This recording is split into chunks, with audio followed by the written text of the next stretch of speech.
Yeah, so that points back to these fintech type of companies. Oh, absolutely. Automatically thinks the neobanks. When I say the neobanks, the banks that aren't banks, but they provide additional insurance for the pass-through that sit on a core of a bank. They have wonderful front ends. There's amazing front ends, user experiences, but behind that, how profitable are those neobanks? Right. Because there's a disconnect. I don't see them as, sustainable. They don't have the capital ratios that a traditional bank does. They don't have the expectation of the reserves. They're making money on fractional interchange. That's the majority of their shares, of their income is through interchange. But when they offer that ease of friction, which is great, right off the bat, okay, it took you a minute to open an account as opposed to 10 minutes, or you went through identification, and maybe they're going to do it through the background.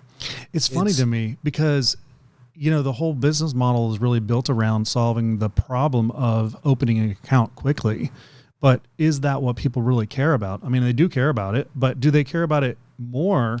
Well, marketers come to you and say, bounce rates. And it can get frustrating. When I first demoed the original account opening and you had all these pages to go through and people there, you'd get frustrated. I'm just going to go into the closest bank and open the account. But yes, I would like to open up an account online too, but and it's a lot easier to do in the consumer base. Open up a credit card online. You want to do that on the go. Right. But if it is very important, that is a good thing. We do need to get the endpoint of actual consumers, because when salespeople that create the product and they go to the banks, they're going to talk about bounce rates that you had. In their experience, you've got 1,000 people that are on the first page, and because it didn't do leave, half of them left. Yeah. Okay, but maybe out of that portion, 80% of them are fraudulent transactions going to be anyways. Right. They're not telling you that. Right. And they're getting paid for everybody that gets approved too. So the companies that are offering that onboarding to banks, they're getting several dollars for all of those engagements, regardless of on the back end, if that customer never puts $1 into their account, or in a month you have to close them down because they end up being fraudulent. They weren't use it. It was a stolen identity. That company still made their money because they're just pushing the users through the onboarding. Yeah. And that in turns, are they a true partner? In that case, I wouldn't consider them a partner. Yeah. If they're not going to share on the downside on that onboarding as well. But, and again, a bank is going to save time and cost of the employees that are handling that transaction. But, there's a fine balance of how much fraud is going to come through. Right.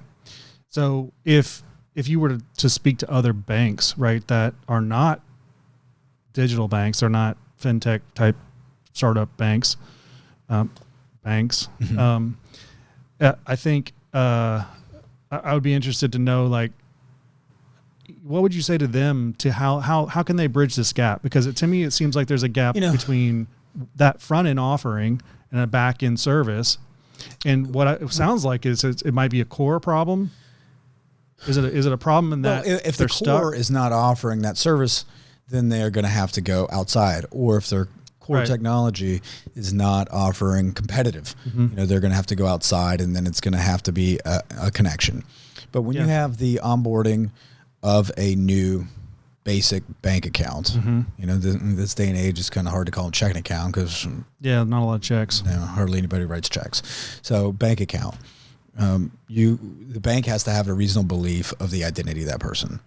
So when they're loading or scanning their possibly driver's license or other form, certain identification, there's certain criteria that bank can set in the front end. And then it's going to run through another scan of that identification. But if that fraudster has already bought and stolen identity on their webs, it's going to pass. That's right. It's going to pass through. The only other way to actually kind of stop that is to have other check their IP address. Is it located in the town that is, to their ID? Is the address match? So a lot of times they're going to have a different address. Oh, I just moved to this area. Those are all flags. Yeah. Those need to get pushed aside. Right. And that is the thing, if you're opening up an account with stolen ID, you're not going to want statements to go to the address, but also they're going to do e-statements. So if they're doing e-statements and okay, great. They know the ID, the address. You're never going to physically mail that to them unless you're going to mail the debit card to them. Right. But they can still transact without that debit card through bill pay. So even though you've got a couple checkpoints that, if you're thinking that as a bank, you're going to, all right, we verified the address through, a e-file, e-check, and e-verify that address is associated with that known person. Everything checked those boxes. And, well, they don't have access to account. They order a debit card. It's not true. They've got online banking.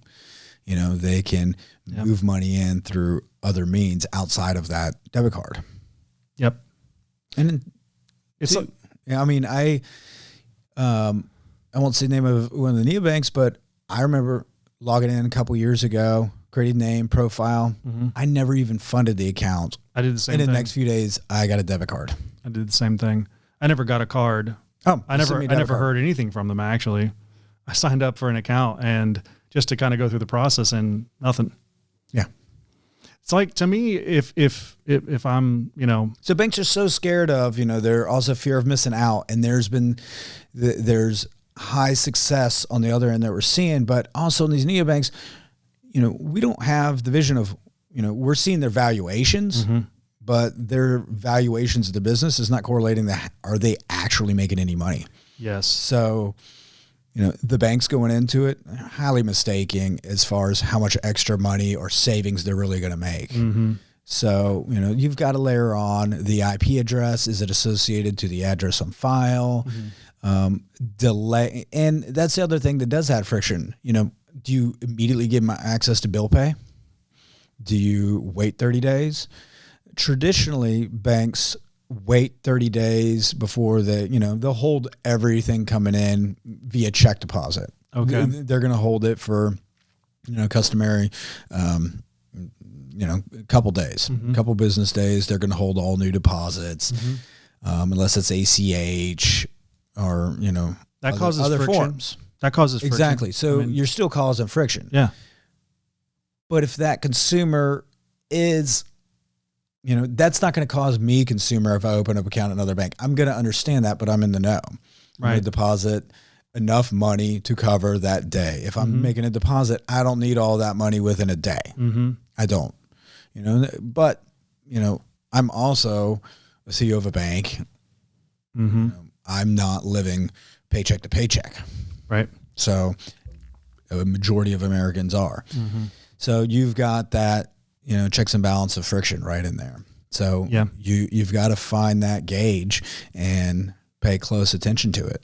Yeah. When I look at it like two industries. You have this. So I look at the neobanks as like a SaaS, it's investment heavy. It's all about the digital. Well, they always talk about the number of users. So you'll see some large ones. Exactly. I remember when they say, we have 1 million users. But am I considered a user? Yeah. I never funded it and I've got a card. I guarantee you I'm considered in one of those 1 million users during that time. Yeah. So how many are out there? Yeah. I cost them at least several dollars by issuing that card. Yeah. They've created a business that is on top of an existing business or industry that doesn't really solve any problems any differently than the current business is operating. So if you're in a bank, it's almost like if you do your due diligence and you think for yourself on this and you look and say, okay, well, it looks all shiny, but it's really not. There's no substance here. But you know what? Thanks for the idea. We'll take it back and we'll get better on our front end because you've shown us how to get better on the front end through marketing and building our user base. But we're still going to be best on the back end, on the service side, where they can't do it because they're not in that business. A lot of these companies on the front end, they have to do a better job of qualifying that person and that individual, whether it's IP address, sitting aside, having a little bit tighter constraints. It is, if they're it depends on how embedded in their phone and what they go through, whether they're using cross-referencing LexisNexis. I mean, there are a lot of ways to really identify that person and, how much are you going to pay for? Yeah. I mean, it's the difference between 1 million users and 5,000 qualified users, and I think that's being overlooked in the valuation.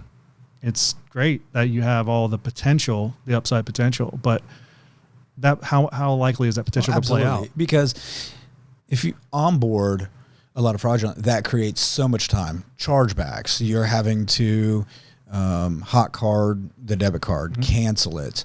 Things still could trickle through. You've still got residual risk. Your operations department is, oh my goodness, they're fielding calls. They're getting stuff from which is why someone like me, when I sign up, I don't ever receive anything because they're dealing with all this other stuff that they didn't know they didn't have to deal with. Or absolutely. Yeah. So, extremely fast onboard. We've got to do better as far as identifying that individual. IP addresses, if maybe they're not going through a VPN provider, routing it, masking the VPN. If that shows up, okay, it needs to be there. But in this day and age, even if you do a callback, they can switch to the SIM cards, and so there's a lot of things out there. It's the banking equivalent to a burner phone. Absolutely. But we definitely need to get someone I think that on here from a neobank, because I've asked the CEOs of the neobanks really interesting. Point out at Money 2020 years ago is to say, what percentage are actual users that you see that are actually in and out? They're not going to tell you those metrics. Even aside, they're not going to tell you the percentage of accounts that are open that are never used, or the fraud associated. Are they truly profitable on this idea based off of just interchange income? I agree. I think that'd be an interesting conversation.